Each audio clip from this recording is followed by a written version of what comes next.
Welcome to the Tune Project. Today we're going to be discussing some symbols that you may have come across in sheet music, but perhaps you didn't know what they meant. So I'll be giving you 5 common music theory symbols and telling you exactly what they mean so that you can feel a lot more confident the next time you read sheet music.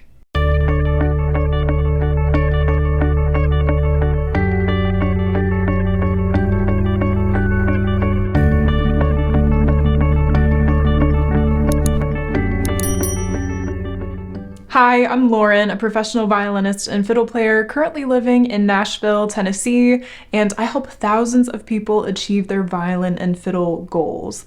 If that sounds like something you'd be interested in, consider subscribing to this YouTube channel. We'd love to have you here. Okay, so let's dive into these 5 symbols. Here is our first symbol. Do you recognize this one? Have you seen it before? This is called a natural sign, and what that means is it is just the natural form of a note. So if you see this in sheet music and it's next to a note, it just means that you'll play the note as if there was no symbol there at all. Here is symbol number 2. This is called a sharp sign. This is also very common. And what this means is we are just raising that natural form of a note by a half step so that it becomes higher in pitch. Our third symbol is a flat sign, and this is what it looks like. And this one tells us to play the note a half step lower. If you're on the violin, lower in pitch means this way toward the scroll. And then higher in pitch means this way or toward you. So if you're wanting to go sharp, that means you go in this direction toward you, higher. If you want to go flat, this means you go this way toward the scroll, away from you, lower in pitch. So if you've ever been in a private lesson and your teacher says, I think that one note is sounding a little sharp, that means that you're just a little too high. And maybe they say you're just a little flat.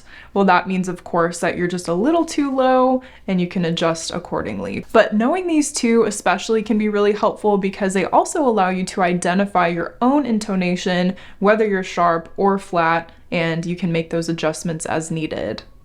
This next symbol is called a double bar line. And we always see this one at the end of a piece or a tune, and it simply means that we're done playing, there's no more music. It's sort of like the period at the end of a sentence. Okay, and this last symbol, here's what it looks like. You may recognize this one as well, but it's called a repeat sign. And you'll notice that we do have the double bar line in there, but we also have these 2 dots. And these dots give us a lot of information. And what they do is they tell us to go either back to the beginning, if there isn't another repeat sign that the dots are facing, or if there is another repeat sign earlier on, that just means to repeat the section that is contained by 2 repeat signs. So in other words, if you are playing a piece or a tune, you come across this repeat sign where the dots are facing inward or on the left side, that would mean that you just go back to the beginning and repeat that section. And if you come across a repeat sign that is facing another repeat sign somewhere within the music, so for example, a repeat sign with the dots on the right-hand side, followed by a few lines later, a repeat sign with the dots on the left-hand side, that means that you would play that section contained by the repeat signs once again. So now that we've gone through all 5 of these symbols, we're gonna have a little quiz, but no pressure. If you don't remember them, this is a good chance to just go back and review. But this is a good opportunity to just see where you're at and if you're able to remember what each of these symbols are called. So here was our first one. I'll give you a few seconds. This is a natural sign.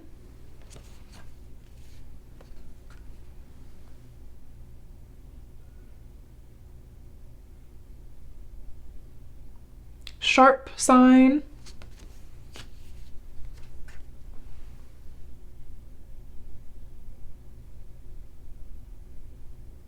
Flat sign.